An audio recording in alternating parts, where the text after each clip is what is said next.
Hello, welcome to this lecture on quantitative ultrasound. Now let's remember how an ultrasound image is formed. First, we have our transducer here that sends an ultrasound signal to the tissue. The tissue interacts with the ultrasound and sends a backscattered signal, echo back to the transducer. Now this transducer will then scan a two-dimensional region of interest, and in each location that one is scanning, you can generate this backscattered A-mode signal right here. Now this A-mode signal is a function of the amplitude and the axial depth right here. And to be able to create our B-mode or brightness mode image, we would compute the envelope of the backscattered signal by applying a Hilbert transform. And these A-mode signals are stacked laterally along this imaging region of interest to create our B-mode image. Now you would have noticed that envelope detection does not take into account this high frequency phase information right here. So there's some information that is being lost when we are plotting the B-mode image. Now there's a subfield in ultrasound that tries to utilize this high frequency phase information to be able to quantify the underlying tissue microstructure. And this is called quantitative ultrasound techniques. Now, the goal of quantitative ultrasound is to be able to measure system and operator independent parameters. Now, in the B-mode image, there are several parameters that are dependent on the operator, such as the system gain. You would have remembered the time gain compensation parameter that is being adjusted in a scanner. There's also some tissue effects such as ultrasound attenuation. You would have remembered that attenuation of the sound happens to tissue due to scattering as well as absorption of the ultrasound. Also, typically focus beams are being used in imaging. Therefore, the beam is not uniform throughout the axial direction, and there can be some diffraction effects that also results in a loss of ultrasound signal. Now, these system and operator independent parameters give us some indication of the underlying tissue microstructure. And there are two categories of quantitative ultrasound techniques that are being developed that have been used to be able to categorize this tissue microstructure. So the first set of techniques are based on spectral-based analysis. And the ones that we will discuss today is called the backscatter coefficient. And what this is, it measures the intrinsic frequency-dependent backscatter of tissue structures. The second set of techniques is called envelope statistics. And this allows us to estimate the number density and spatial organization of the scatterers based on the probability density function of the echo amplitude signals. So we'll go into these two categories of techniques more in detail.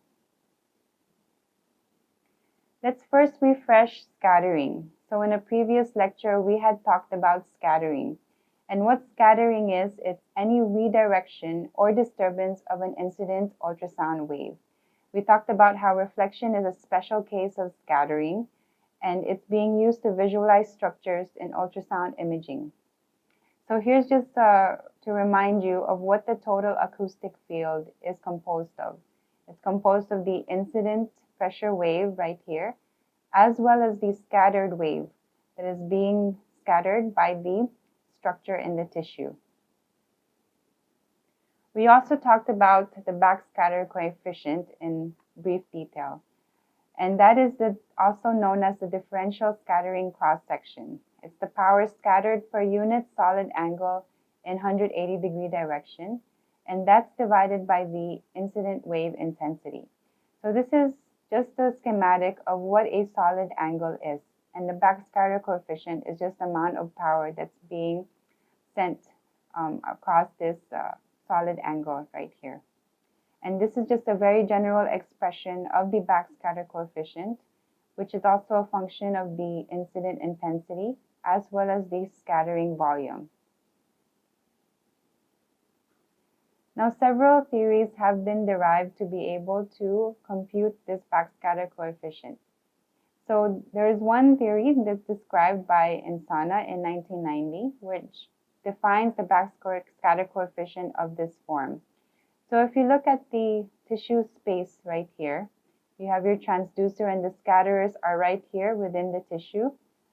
The transducer beam is typically focused here, and what I'm presenting here is of a single element transducer. So you have your focal region here, and you have scatterers within your focal region, within your tissue. And there are several assumptions that are being made. First, you assume a random distribution of weak scatterers, meaning that there are no strong scatterers such as bone or air tissue interface that are present inside the tissue. Also, we assume that multiple scattering is negligible, as well as there's a plane wave approximation at the focus. So here is the general expression of the backscatter coefficient. It's a function of the ultrasound frequency.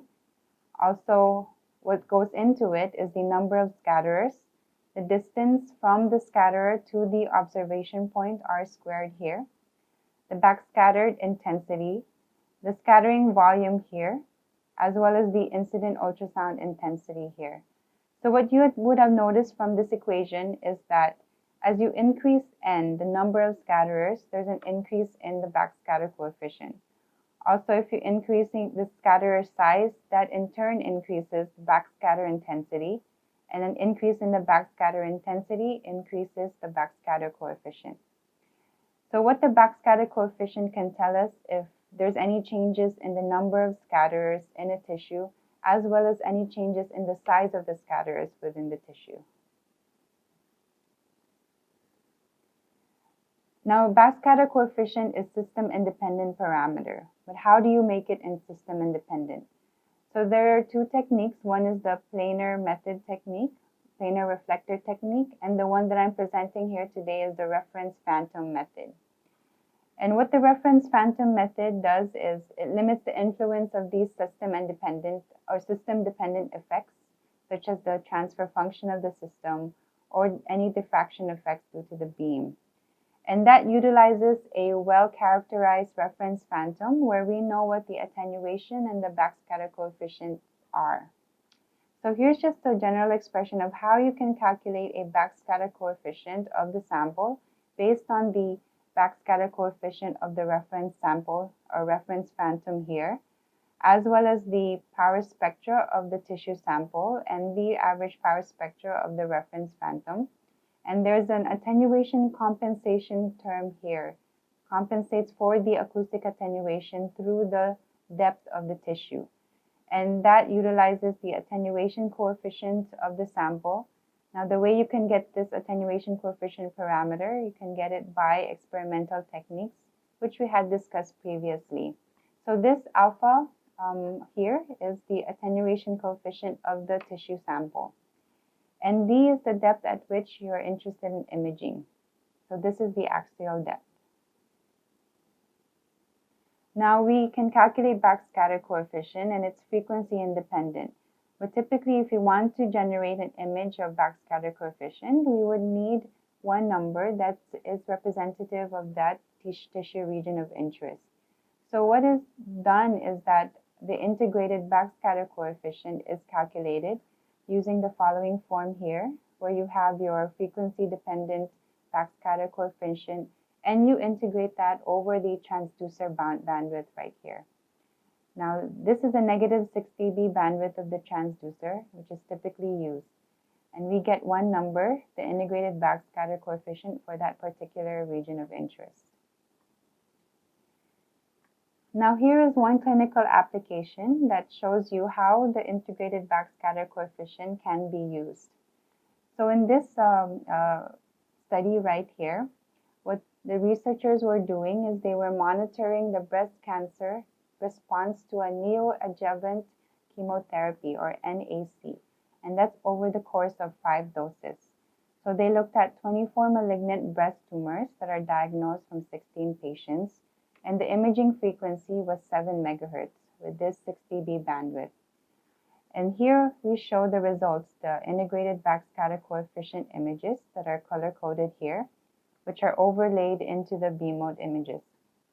So in the Y direction here, this is the doses that were given to the patient. So the first, second, third, fourth, and fifth doses of the chemotherapy. And then the first column corresponds to the responders. And whatever is color mapped here is where the region of the tumor is. And the second column is based on the non-responders. So as you can see, blue being the lower integrated backscatter coefficient and red being the highest integrated backscatter coefficient. As you can see, as for the responders, as the patients were treated with the dose of chemotherapy, there was an increase in integrated backscatter coefficient over the course of 5 doses.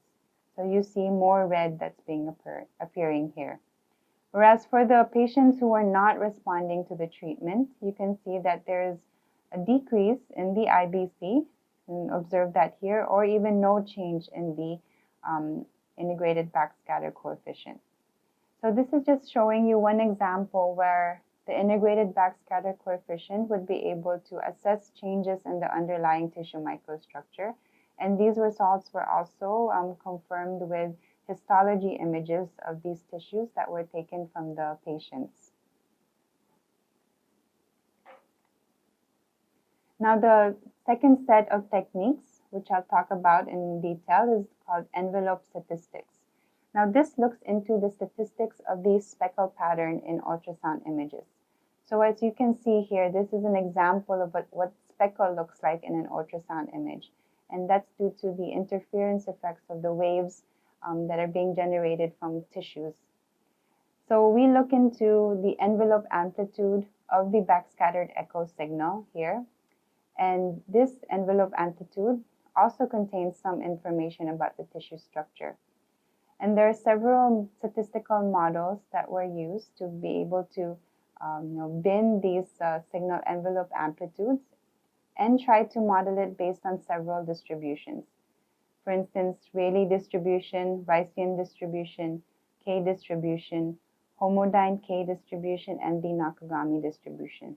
So we'll take a look at these different distributions and how it relates to the tissue microstructure.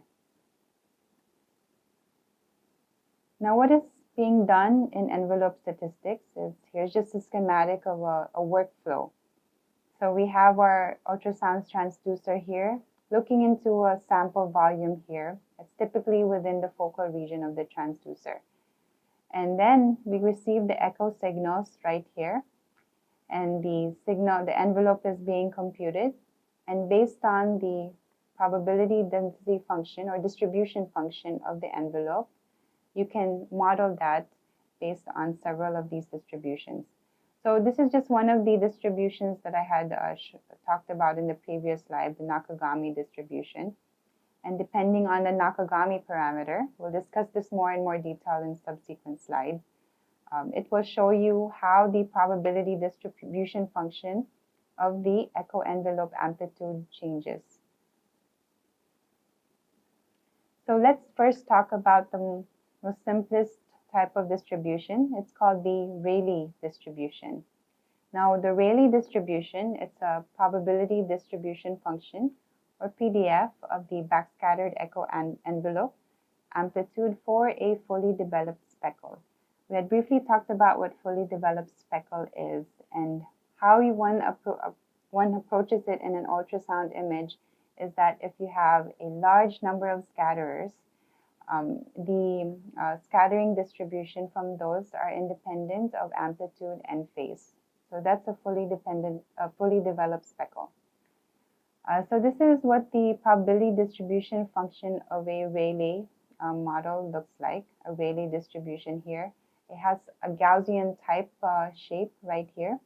And this is what the probability distribution function looks like of an amplitude, echo amplitude A right here. And typically when one tries to determine whether the speckled pattern is a fully developed speckle, one calculates an echo signal to noise ratio, echo SNR right here, where the SNR is computed by the amplitude mean over the amplitude standard deviation. And SNR that approaches 1.91 is typically regarded as a fully developed speckle. So this is what these distribution of randomly distributed scatterers would look like in space. So if you have a Rayleigh distribution within a resolution cell, now this resolution cell is typically a function of an axial pulse length or a lateral beam width. It's a three-dimensional cell. And within this resolution cell, you have these scatterers that are high in number as well as randomly distributed. So this type of distribution of scatterers is called a Rayleigh distribution. The next type of distribution is called Bayesian distribution. And what this is, it extends the Rayleigh probability distribution function to include coherent signals. We talked about coherent and incoherent signals previously. So this provides estimate of the strengths of the coherent signal. So what it is in the spatial domain right here, you have randomly distributed scatterers and including a coherent component where you have scatterers that are arranged in some periodic function and are spaced away from each other by less than a wavelength. So you can see here these circle scatterers correspond to scatterers that can produce a coherent signal. And in this case, the phase of the backscattered signal matters. So the Bayesian distribution can be mathematically presented like this, where you see it's a similar organization as the Rayleigh distribution, but now it has this coherent signal component here, epsilon, and an extra term here that incorporates that coherent signal component. So you can see here, this is the probability distribution function, what it looks like for an echo amplitude right here. So it's a bit more shifted to the right side with higher echo amplitudes right here. And that's due to the contribution of the coherent signal component. The next case is the K distribution. So this is a generalization of the Rayleigh distribution, where in this case, the number of scatterers per resolution cell is relatively small.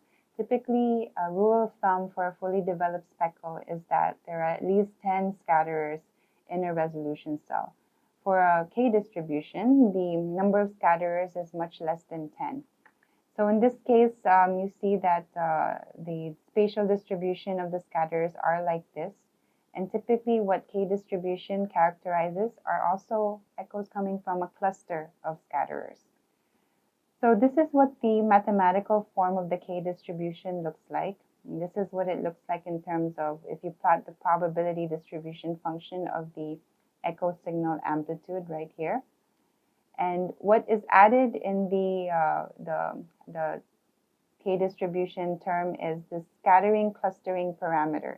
Now this is what characterizes the clustering forms within the tissue structure. And here is also the signal energy right here. There's a scattering cluster term parameter right here, also included. So the homodyne K distribution is the next generation distribution that combines all the characteristics of the Rayleigh, Bayesian, and the K distribution parameters. So this is a general case that involves incorporating all these spatial distribution aspects from those previous three distributions. So it's a general case. It's a variable effective density of random scatterers, and it does not have to include the coherent signal. So it can or cannot include the coherent signal, and the incoherent signal component is also taken into account.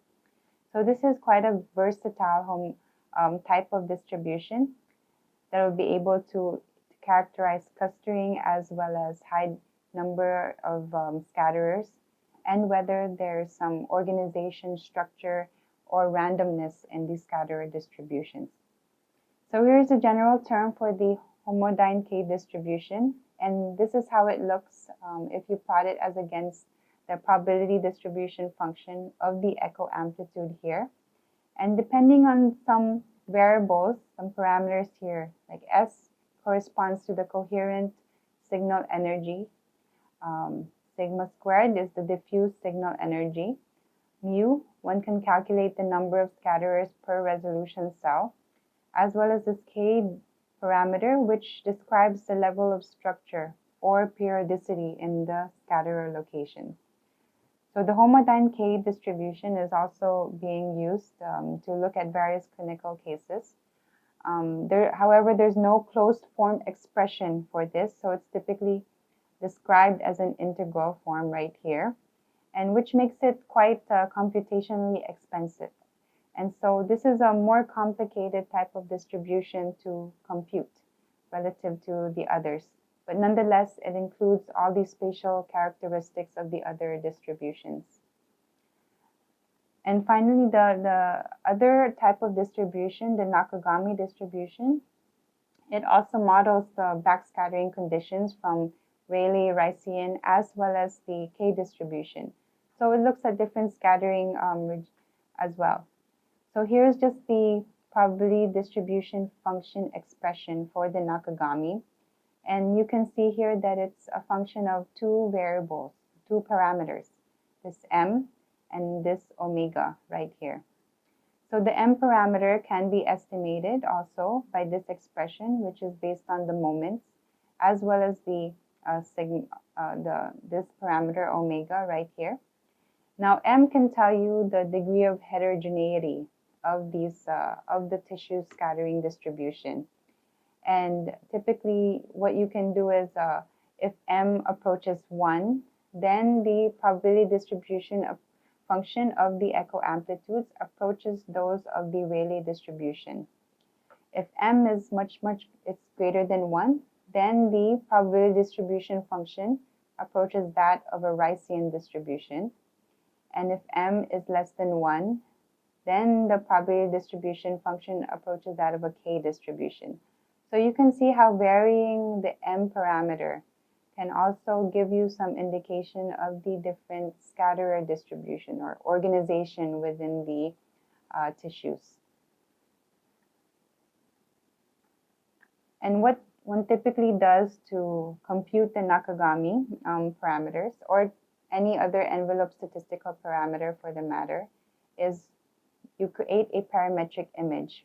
So how that is being calculated is, first you have your B mode image here, and then you select a small region of interest or a small kernel, right? You have a bigger region of interest corresponding to the entire tissue region that you want to look at. But if you want to create an image of a parameter distribution within that larger region of interest, you divide it into smaller kernels. So typically this kernel size is on the order of the resolution cell size, or 3 times the pulse length. So 3 times the pulse length is typically what is now being reported in literature. And what one does is, for each of this kernel, you take the backscattered echo amplitudes, plot the probability distribution function of that echo amplitude, and then you try to fit it to a model. Like, for instance, the Nakagami parameter model, and then you would extract an M parameter, for instance. So you would compute a parameter, each parameter in that kernel. Then you would move the kernel across laterally and axially within that larger region of interest. And as you are moving the kernel, you're going to a different spatial location in the image. So then you would calculate another parameter value at this different spatial location.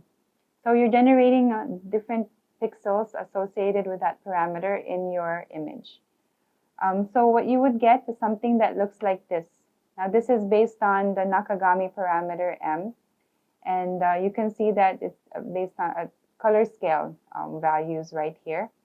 And within this larger region of interest, there are differences in the M parameter, meaning that at this location in the image, the M parameter is corresponding to a different structure in the tissue.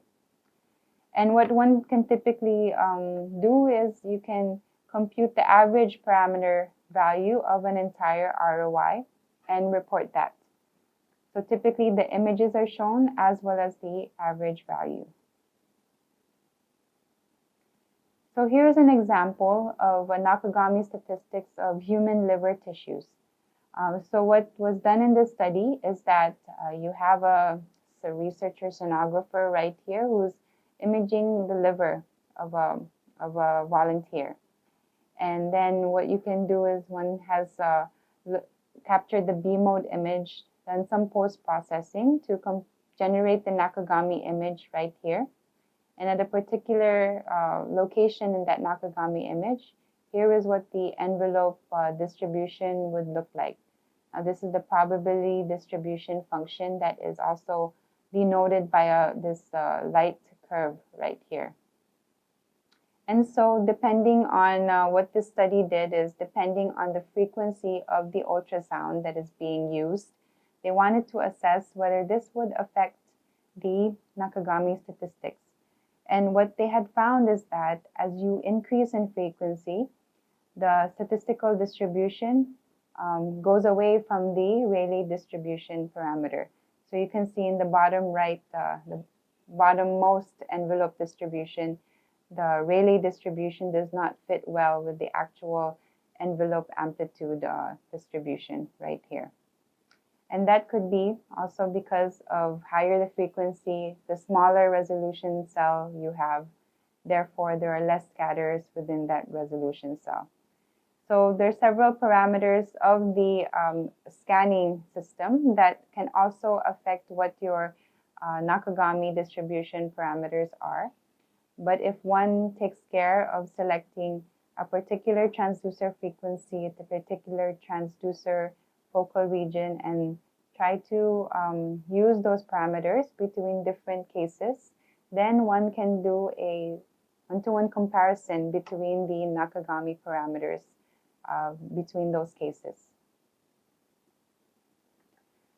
So in summary, I hope this gives you a good overview of quantitative ultrasound. It's an evolving subfield in ultrasound imaging, and it allows us to characterize different tissue structures.